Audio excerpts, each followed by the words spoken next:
Welcome back. Today, we will be discussing Dune.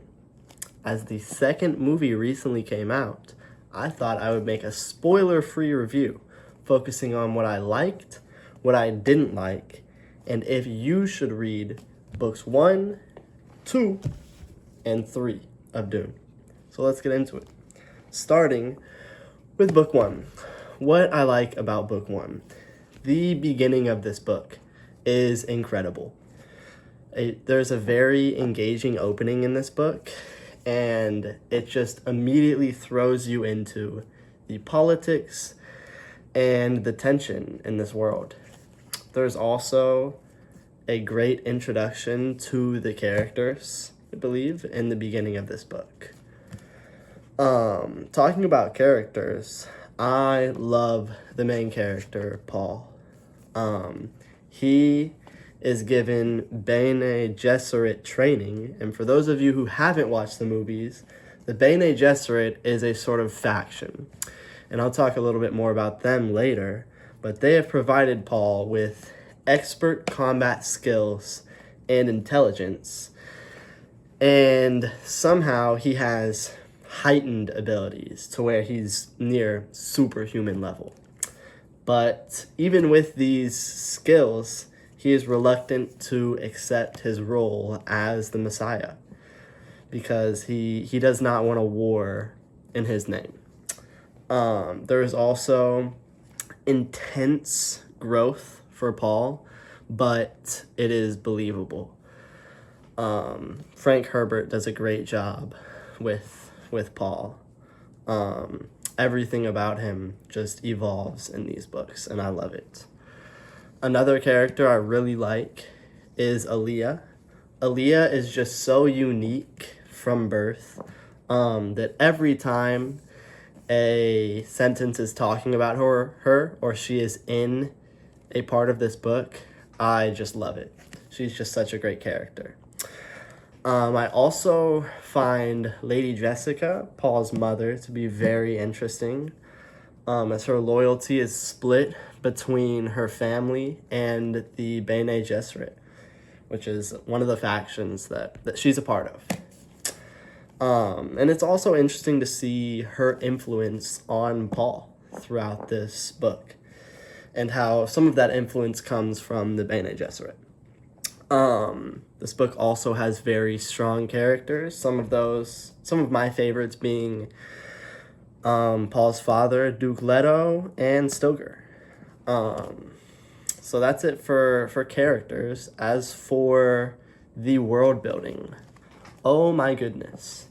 The detailed and immersive setting of Arrakis, this desert planet, compared especially to Caladan, the planet where Paul's family comes from, just makes it so interesting.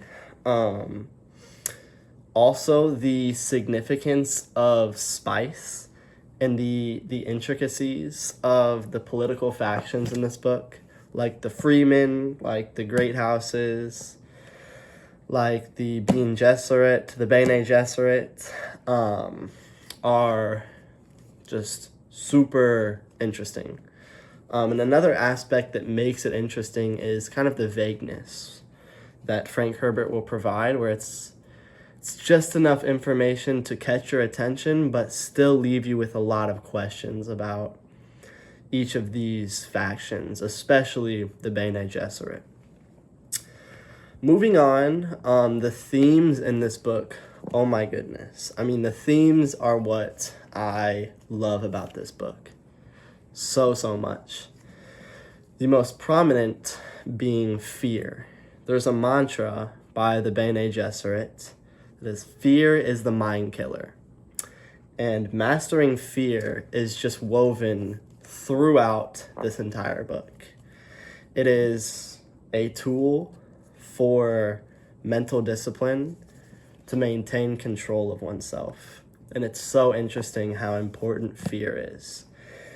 And not just fear of the physical, but fear of the unknown, fear of loss. Overcoming fear is the key to growth for many of these characters, but especially the main character, Paul. Another theme that is very prevalent in this book is religion. There are certain groups or certain factions that use religion just masterfully to manipulate others, and in doing so, it shapes the course of history throughout the universe.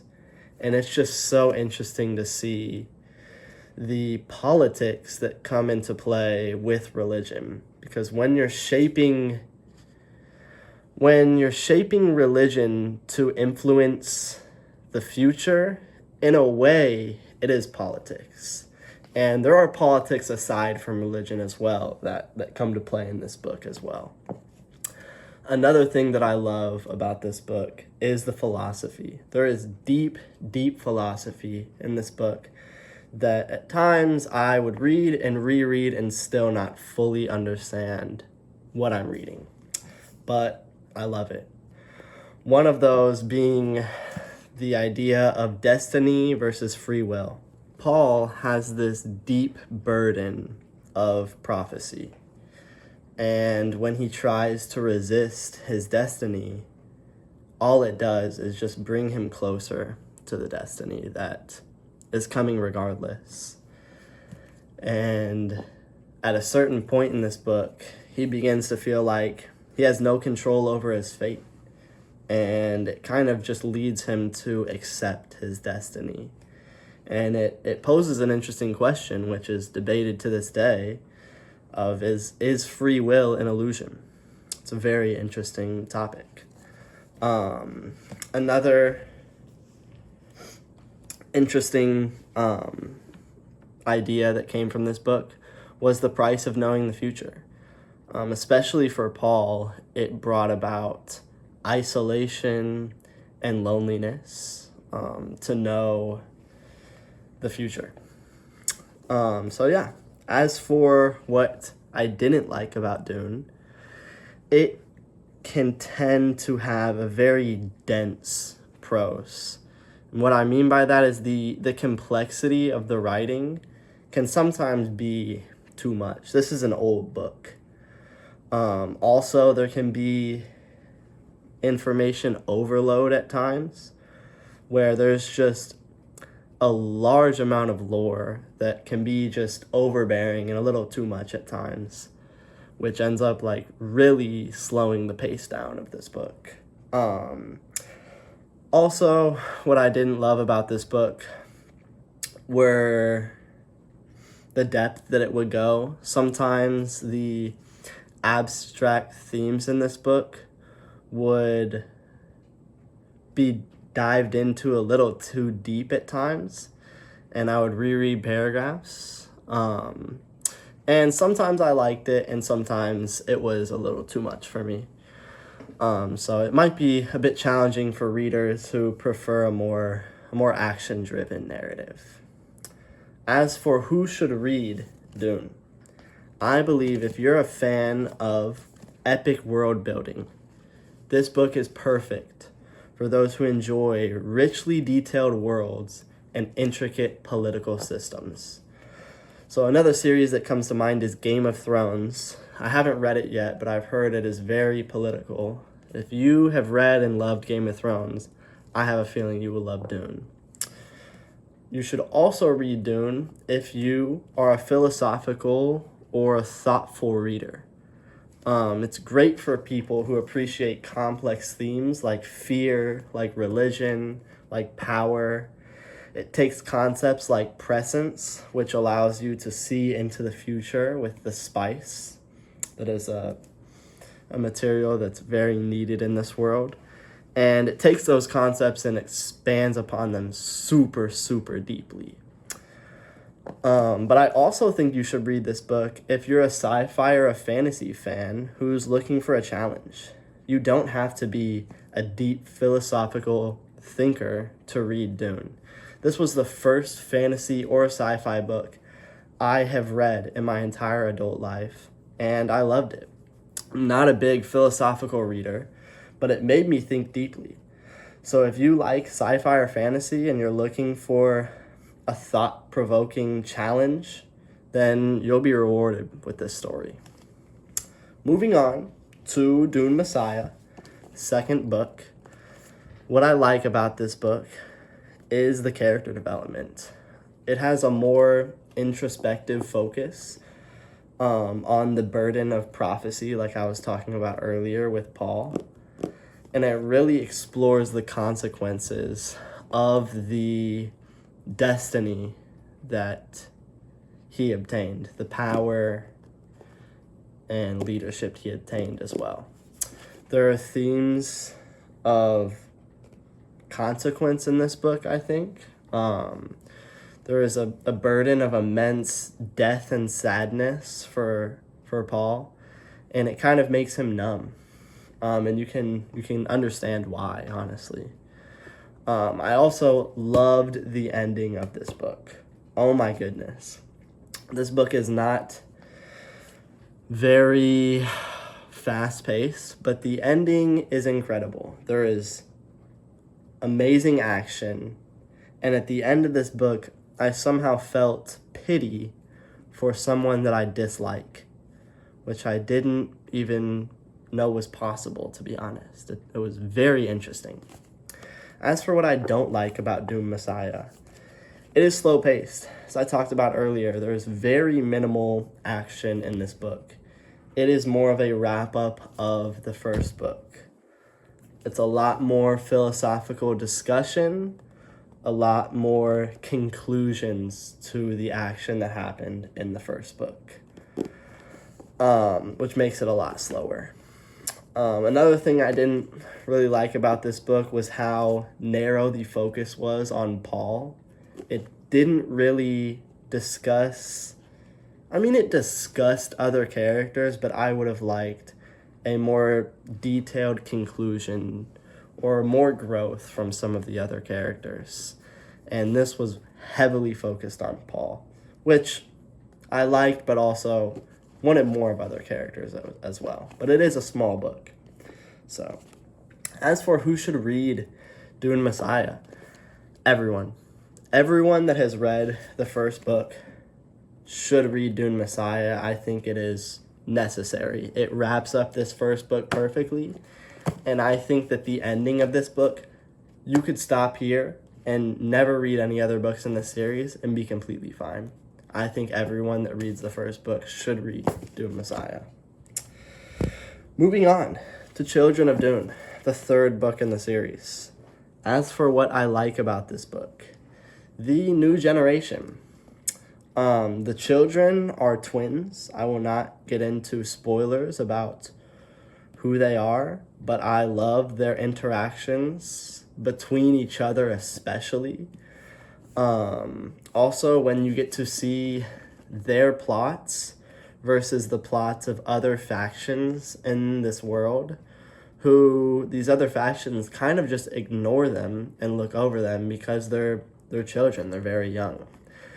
And I absolutely love that part of this book. I also really liked the new interesting characters that this book brought, especially Faradin, I think is how you say his name. He is a very interesting character. Another thing I like about this book is the return to the epic scale of this world. It really brought a return of large-scale politics, and with that brought intrigue, which was kind of missing in the second book. It also did a great job, I think, of balancing character development with the expansive scope. It really fleshes out a lot of these other factions that you learn about in the first two books, but you don't really get to hear too much about them. But I think it does a better job than the first book of not overloading information and becoming too slow or too dense in that regard. Another thing I liked about this book was Jessica, Paul's mom. Still, there is the battle of her loyalty between her family and her faction, the Bene Gesserit. But it's so much more evolved in interesting ways. And also in this book, you get to see insight into the Bene Gesserit training and kind of how it shaped Paul. You get to see others be trained by this. And I think it's just a very interesting and cool part of this book. Another thing I liked about this book were the philosophical ideas. There is sacrifice for the greater good. It goes even deeper into the presence of the lines into the future.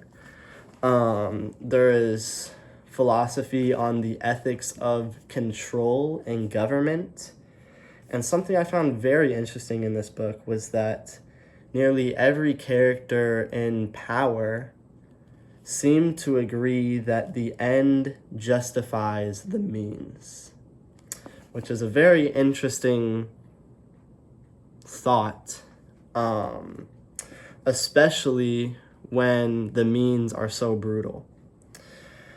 So yeah, that's what I liked about this book. As for what I don't like about this book, Aaliyah, and it hurts because of how much I loved her in the first book, even more, and this might just be me, but I don't think what they did to Aaliyah was necessary at all, and it really made me dislike her character. I understand why they did what they did to her, why Frank Herbert did what he did, and I honestly think he set it up well, but I just think there was opportunity for more with her character, and I every time I would read about her, I would feel let down. I also didn't love the main characters. I think they were good, not great. And it might be a little harsh comparing them to Paul from the first book. But that's the standard he set for himself. And that's just my opinion. I don't think they were that great. I also just found the philosophy in this book to be not as impactful for me. And that also might just be a me thing, but I think that the philosophy in the first book was just so captivating and thought-provoking. And there still is deep philosophy in this book. I just think it's not nearly as good. So, should you read Children of Dune? Here's what I'll say. If you have read the first book of Dune and you loved the politics, I think you should absolutely read this book. It expands so well upon the politics of this world and adds very interesting aspects to each of the factions. And there's plots upon plots in the politics of this book. However, if you liked the characters and the philosophy of the first book, and that's why you decided to finish it, then I would say no, you shouldn't read this book. No character